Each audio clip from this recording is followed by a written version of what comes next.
Hello everyone, active class YouTube channel में आपका स्वागत है। आज का जो डिस्कशन टॉपिक है SPC means statistical process control. ये 5 टूल्स का एक बहुत ही इंपॉर्टेंट पार्ट है। जो भी लोग क्वालिटी एंड प्रोडक्शन डिपार्टमेंट में काम करना चाहते हैं या काम कर रहे हैं, उन लोगों के लिए यह वीडियो बहुत ही इंपॉर्टेंट है।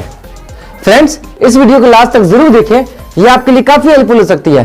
चलिए टॉपिक को शुरू करते हैं और जानते हैं पहला क्वेश्चन क्या है। ओके फ्रेंड्स, आइए जानते हैं एसपीसी किसे कहते हैं। एसपीसी का फुल फॉर्म होता है स्टैटिस्टिकल प्रोसेस कंट्रोल। ये जो है 5 टूल्स का एक बहुत ही इंपॉर्टेंट पार्ट है। एसपीसी में क्या होता है, प्रोसेस को कंट्रोल करते हैं with the help of statistical tools and technique. Friends, आइए जानते हैं कि एसपीसी का डिफिनेशन क्या है। एसपीसी को हम इस तरह डिफाइन कर सकते हैं, SPC used to control the process with the help of statistical tools such as histogram to find that the data is normal or not. Friends, SPC use किया जाता है प्रोसेस को कंट्रोल करने के लिए, और प्रोसेस को कंट्रोल करने के लिए हम स्टैटिस्टिकल टूल्स एंड टेक्निक का यूज़ करते हैं। जैसे हिस्टोग्राम यूज़ करते हैं प्रोसेस को कंट्रोल करने के लिए। इसमें हम चेक करते हैं कि हमारा जो डेटा है नॉर्मल है या नहीं है। फ्रेंड्स, अगला क्वेश्चन है why we use SPC. SPC हम क्यों यूज़ करते हैं। आइए इसके कुछ पॉइंट्स हैं जिसके बारे में हम जानेंगे। पहला पॉइंट है it helps in monitoring and controlling the process. SPC जो है हम इसलिए यूज़ करते हैं कि जो प्रोसेस होता है उसकी निगरानी करता है, प्रोसेस को कंट्रोल करता है। दूसरा पॉइंट है it reduce variation in the process. Process में जो वेरिएशन होता है उसको रिड्यूस करता है, कम करता है। तीसरा पॉइंट है it helps to how the process will behave over a period of time. SPC की हेल्प से हम प्रोसेस को देख पाते हैं कि हमारा प्रोसेस अलग अलग टाइम पे कैसे बिहेव कर रहा है, जो हमारा वेरिएशन है अलग अलग टाइम पे कैसे वेरी कर रहा है। चौथा पॉइंट है reducing rejection and rework. SPC की हेल्प से हम जो रिजेक्शन होता है और रीवर्क होता है उसको हम कम कर पाते हैं। और पांचवा पॉइंट है इंक्रीज प्रोडक्टिविटी। जब हमारा रिजेक्शन और रीवर्क कम हो जाता है और हमारा प्रोसेस जो होता है वो कंट्रोल में होता है तो हमारी प्रोडक्टिविटी इंक्रीज हो जाती है। और छठा पॉइंट है decrease variation and improve quality. SPC use करने की वजह से हमारा जो प्रोसेस का वेरिएशन है वो कम हो जाता है और जो प्रोडक्ट की क्वालिटी है वो इम्प्रूव हो जाती है।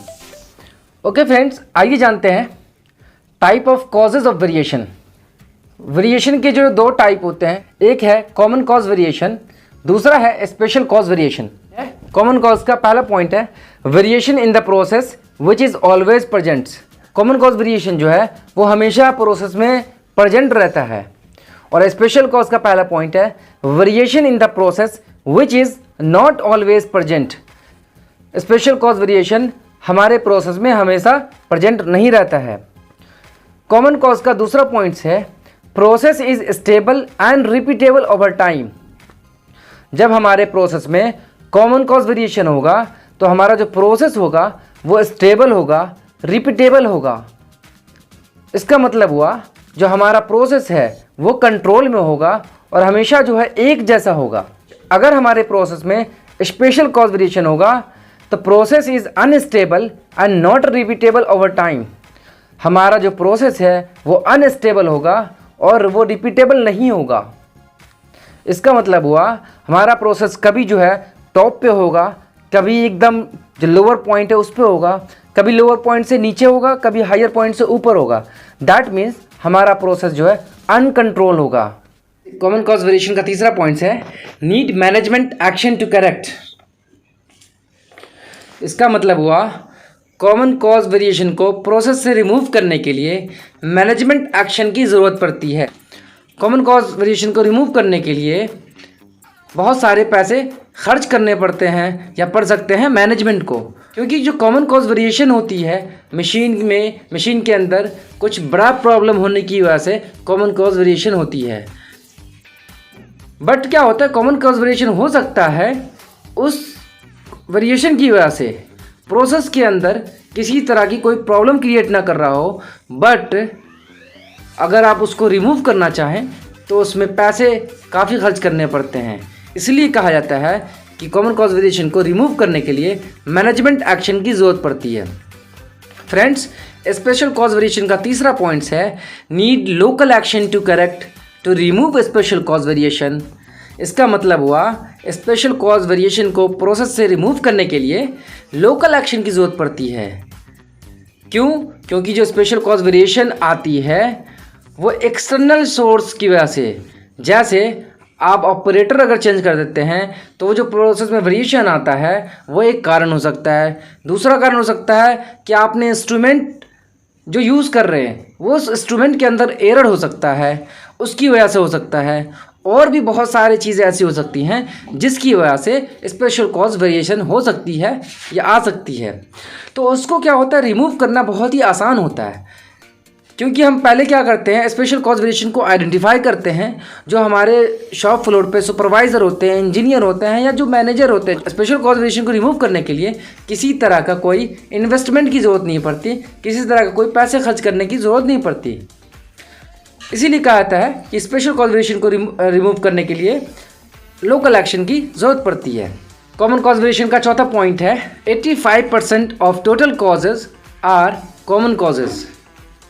प्रोसेस के अंदर जो वेरिएशन होता है वो 85% जो होता है वो कॉमन कॉज वेरिएशन होता है। और स्पेशल कॉज वेरिएशन का चौथा पॉइंट है almost 15% of total cause are special cause. Process के अंदर जो वेरिएशन होता है 15% जो होता है वो स्पेशल कॉज वेरिएशन होता है। फ्रेंड्स, पांचवा पॉइंट है it is difficult to remove common causes from process as compare to special cause. Common cause variation को रिमूव करना डिफ़िकल्ट होता है, मुश्किल होता है as compare to special cause, क्योंकि स्पेशल कॉज वेरिएशन जो क्रिएट होता है एक्सटर्नल सोर्सेज की वजह से। जैसा कि पहले हम डिस्कस कर चुके हैं कि स्पेशल कॉज वेरिएशन किस वजह से आती है। इसलिए फ्रेंड्स, कॉमन कॉज वेरिएशन को रिमूव करने के लिए मैनेजमेंट एक्शन की ज़रूरत पड़ती है, काफ़ी पैसे खर्च करने पड़ते हैं, इसलिए डिफ़िकल्ट होता है कॉमन कॉज वेरिएशन को रिमूव करना। बट स्पेशल कॉज का पांचवा पॉइंट है it is easier to remove special cause as compare to common cause. Friends, special cause variation को रिमूव करना आसान होता है as compare to common cause, क्योंकि स्पेशल कॉज को रिमूव करने के लिए किसी तरह का कोई पैसा खर्च नहीं करना पड़ता, किसी तरह की कोई इन्वेस्टमेंट नहीं करनी पड़ती, और उसको हम आसानी से रिमूव कर सकते हैं। इसीलिए स्पेशल कॉज को रिमूव करने के लिए लोकल एक्शन की ज़रूरत पड़ती है। फ्रेंड्स, कॉमन कॉज का छठा पॉइंट है process output is predictable. Friends, जब आपका प्रोसेस अंडर इन्फ्लुएंस होता है कॉमन कॉज के, तो आप प्रिडिक्ट कर सकते हैं, आप भविष्यवाणी कर सकते हैं, आप अंदाज़ा लगा सकते हैं कि आपका जो प्रोसेस होगा, अगर शुरू में आपका जो प्रोसेस है अगर अच्छा चल रहा है तो आप ये कह सकते हैं कि आगे भी अच्छा चलेगा, या आपका प्रोडक्ट अच्छा बन रहा है तो आप ये कह सकते हैं कि हमारा जो प्रोडक्ट होगा वो अच्छा होगा। अगर ख़राब बन रहा है तो आप ये प्रिडिक्ट कर सकते हैं कि हमारा जो प्रोडक्ट होगा वो ख़राब ही बनेगा। प्रोडक्ट इस तरह से आप प्रिडिक्ट कर सकते हैं कॉमन कॉज के केस में। स्पेशल कॉज वेरिएशन के केस में it makes the process unpredictable. अगर आपका प्रोसेस इन्फ्लुएंस है स्पेशल कॉज वेरिएशन से तो आप प्रिडिक्ट नहीं कर सकते, क्योंकि स्पेशल कॉज की वजह से कभी आपका प्रोडक्ट सही निकलेगा तो कभी ख़राब होगा। तो अब स्पेशल कॉज वेरिएशन के केस में आप प्रिडिक्ट नहीं कर सकते कि हमारा प्रोडक्ट अच्छा होगा या ख़राब होगा। फ्रेंड्स, सातवां पॉइंट है process is said to be under statistical control. अगर आपके प्रोसेस में कॉमन कॉज वेरिएशन प्रेजेंट है तो आप कह सकते हैं कि आपका जो प्रोसेस है अंडर कंट्रोल है। स्पेशल कॉज का सातवां पॉइंट है process is said to be out of control. अगर आपका प्रोसेस अंडर इन्फ्लुएंस है स्पेशल कॉज वेरिएशन से, अगर आपके प्रोसेस में स्पेशल कॉज वेरिएशन प्रेजेंट है तो आपका जो प्रोसेस होगा आउट ऑफ कंट्रोल होगा, अनकंट्रोल होगा। आइए ग्राफ से समझते हैं कॉमन कॉज वेरिएशन क्या होता है, स्पेशल कॉज वेरिएशन क्या होता है। फ्रेंड्स, यहाँ पे दो ग्राफ है, एक लेफ्ट साइड में जो है कॉमन कॉज वेरिएशन है और राइट साइड में जो ग्राफ है वो स्पेशल कॉज वेरिएशन का ग्राफ है। जो कॉमन कॉज वेरिएशन है उसमें जो ग्राफ देख रहे हैं तीन लाइनें हैं, एक अपर कंट्रोल लाइन की लाइन है, जो सबसे नीचे है वो लोअर कंट्रोल लिमिट की लाइन है, और जो बीच में है वो उसे हम एवरेज लाइन कहते हैं। अगर हमारा जो वेरिएशन है अपर कंट्रोल लिमिट और लोअर कंट्रोल लिमिट दोनों के बीच में है हमारा वेरिएशन, तो हम कह सकते हैं हमारा जो प्रोसेस है उसके अंदर जो है वो कॉमन कॉज वेरिएशन है। दैट मीन्स हमारा प्रोसेस अंडर कंट्रोल है। और जो राइट साइड में देख रहे हैं ग्राफ वो स्पेशल कॉज का ग्राफ है। इसमें भी सेम 3 लाइन है, अपर control limit, lower control limit and average line, जिसे हम मीन कहते हैं। अगर हमारा प्रोसेस अपर कंट्रोल लाइन से ऊपर जा रहा हो या लोअर कंट्रोल लिमिट से नीचे जा रहा हो तो हम ये कह सकते हैं कि जो हमारा प्रोसेस है उसके अंदर स्पेशल कॉज वेरिएशन प्रेजेंट है। सो फ्रेंड्स, आपको ग्राफ देखकर क्लियर हो गया होगा कि कॉमन कॉज वेरिएशन किस तरह का होता है, स्पेशल कॉज वेरिएशन का ग्राफ किस तरह बनता है। ओके फ्रेंड्स, अगला क्वेश्चन है व्हाट इज प्रोसेस कैपेबिलिटी। इसको हम इस तरह डिफाइन कर सकते हैं, evaluation of variation of a process with respect to process specification that is called process capability. इसका मतलब यह हुआ प्रोसेस में जो वेरिएशन होती है उसे हम इवैल्यूएट करते हैं with respect to process specification, उसे हम प्रोसेस कैपेबिलिटी कहते हैं। प्रोसेस कैपेबिलिटी का फॉर्मूला होता है upper specific limit minus lower specific limit divided by upper control limit minus lower control limit. या आप इस तरह कह सकते हैं process capability is equal to total tolerance by 6 sigma. अगला क्वेश्चन है व्हाट इज वेरिएशन। इसको हम इस तरह डिफाइन कर सकते हैं, it is a law of nature, no two objects और things are exactly alike. If we measure it with a higher precision instrument, no two parts will be truly identical. This difference is known as variation. इसका मतलब हुआ कोई भी 2 object या 2 चीज़ें एक जैसी नहीं हो सकती। अगर हम बहुत ही प्रिसीजन या एक्यूरेट इंस्ट्रूमेंट से किसी भी 2 पार्ट को मेज़र करते हैं तो उसकी जो वैल्यू होगी वो सेम या एक जैसी नहीं हो सकती। मेज़र करने में जो वैल्यू का डिफरेंस आता है उसे हम वेरिएशन कहते हैं। ओके फ्रेंड्स, आइए जानते हैं सोर्स ऑफ वेरिएशन के बारे में, किन किन चीज़ों की वजह से वेरिएशन आती है। वेरिएशन आने के 6 सोर्सेज हैं। पहला है मैन, दूसरा है मशीन, तीसरा है मटेरियल और चौथा है मेथड और पांचवा है मेजरमेंट और छठा है मदर नेचर। इसे हम 6M के नाम से भी जानते हैं। ओके फ्रेंड्स, आइए जानते हैं टाइप ऑफ डेटा। डेटा कितने तरह के होते हैं। फ्रेंड्स, डेटा 2 तरह के होते हैं, variable data and attribute data. आइए जानते हैं कि वेरिएबल डेटा किसे कहते हैं। फ्रेंड्स, वेरिएबल डेटा हम उसे कहते हैं, वेरिएबल डेटा को मेज़र करने के लिए हम इंस्ट्रूमेंट का यूज़ करते हैं और जो वैल्यू आती है वो एक जैसी नहीं होती। जो वैल्यू होती है वेरी करती है, अलग अलग तरह की वैल्यू आती है, इसीलिए हम उसे वेरिएबल डेटा कहते हैं। फ्रेंड्स, दूसरा है एट्रीब्यूट डेटा या डिस्क्रीट डेटा। एट्रीब्यूट डेटा हम उसे कहते हैं किसी भी पार्ट को मेज़र करने के लिए इसमें हम इंस्ट्रूमेंट का यूज़ नहीं करते हैं। इसमें हम विजुअल इंस्पेक्शन करते हैं और डिसीजन लेते हैं कि जो हमारा पार्ट है ओके है या नॉट ओके है, गुड है बैड है। इस तरह से हम डिसीजन लेते हैं पार्ट के इंस्पेक्शन करने के लिए। इसमें हम किसी तरह का भी इंस्ट्रूमेंट यूज़ नहीं करते। इसमें जो है हमारी कोई डेसिमल वैल्यू नहीं होती, इसमें हम डिसीजन के द्वारा इंस्पेक्शन करते हैं। फ्रेंड्स, इसलिए इसे हम एट्रीब्यूट डेटा कहते हैं। What is control process. Control process क्या है।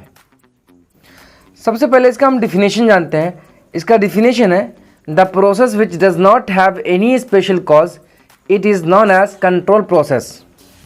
इसका मतलब यह हुआ कि अगर हमारे प्रोसेस में स्पेशल कॉज वेरिएशन प्रेजेंट नहीं होगा तो हमारा प्रोसेस कंट्रोल में होगा।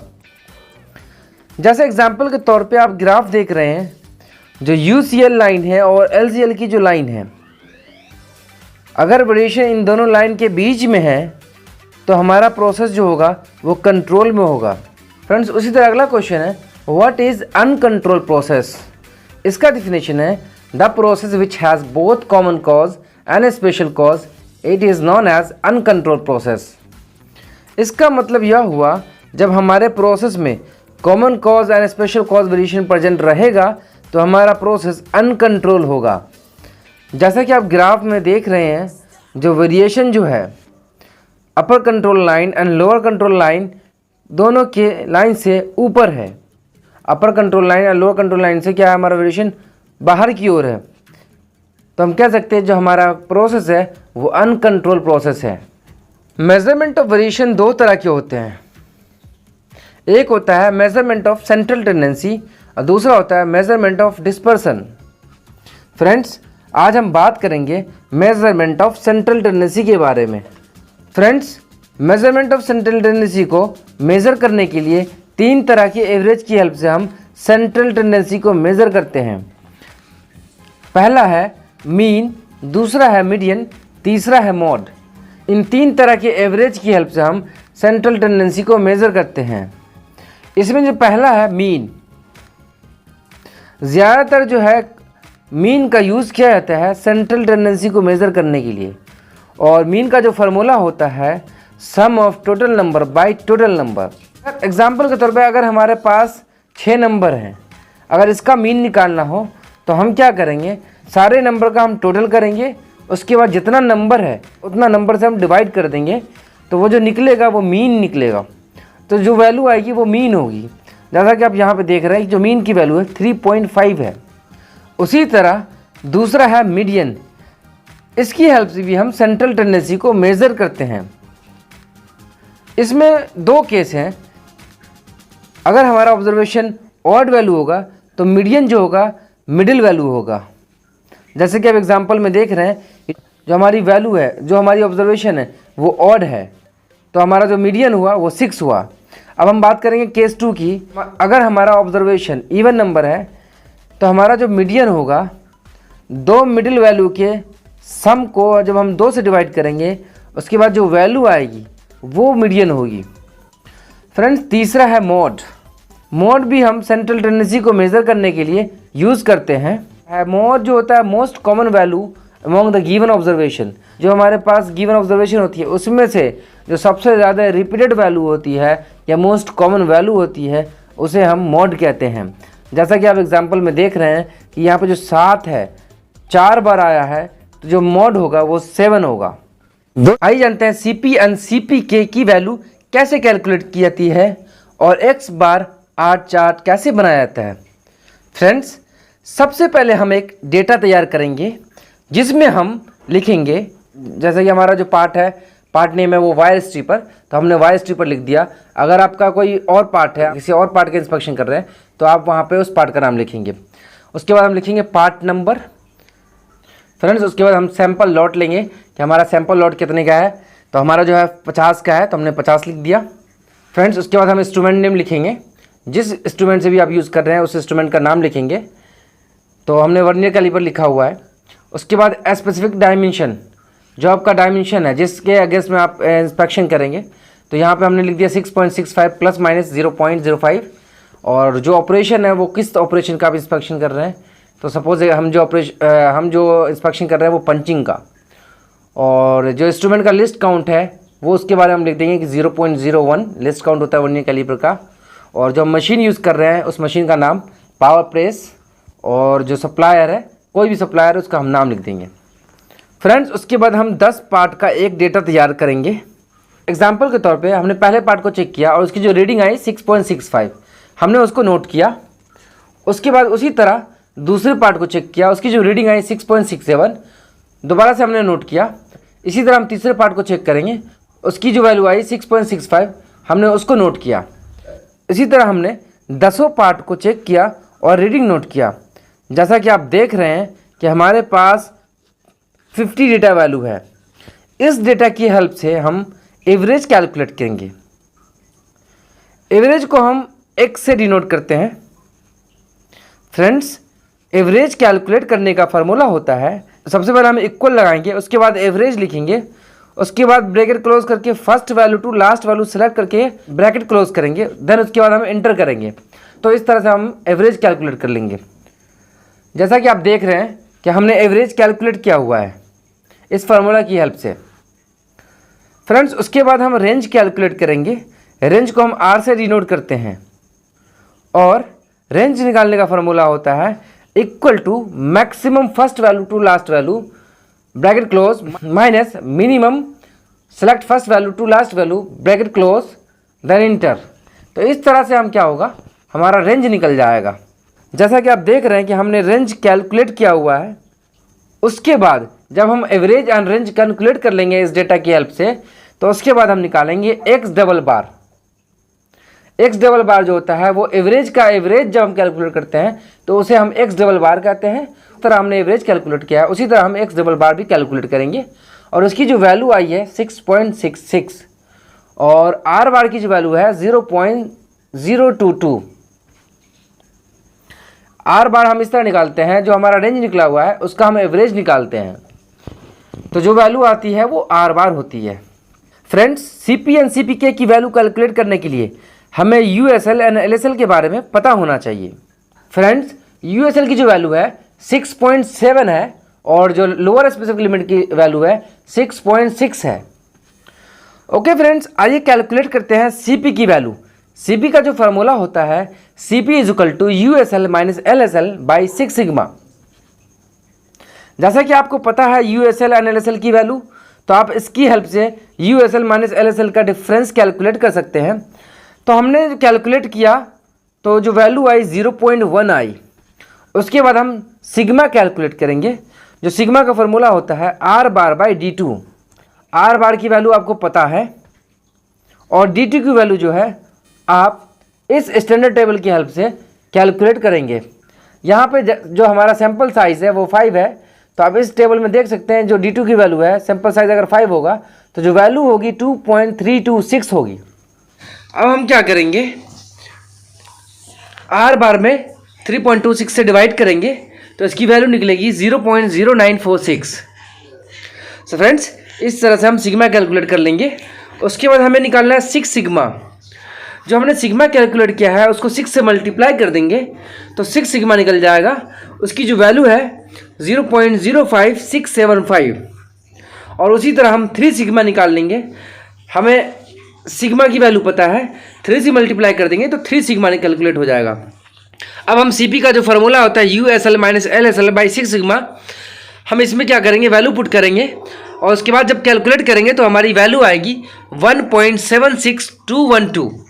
फ्रेंड्स, सिग्मा को हमने एस से डिनोट किया हुआ है। सीपी की जो वैल्यू निकली 1.76212। अब हम कैलकुलेट करेंगे सीपीके। सीपीके को हम कहते हैं प्रोसेस कैपेबिलिटी इंडेक्स। इसका जो फार्मूला होता है, सीपीके का फार्मूला होता है minimum of CPU comma CPL. इस दोनों में जो जिसकी वैल्यू मिनिमम होगी वो सीपीके की वैल्यू होगी। आइए हम सीपीयू की वैल्यू कैलकुलेट करते हैं। सीपीयू का फार्मूला होता है USL minus x double bar by 3 sigma. आपको यूएसएल की वैल्यू पता है, एक्स डबल बार पता है, 3 सिग्मा पता है। जब आप इस वैल्यू को पुट करेंगे इसमें तो इसकी जो वैल्यू आएगी वो आएगी 1.473।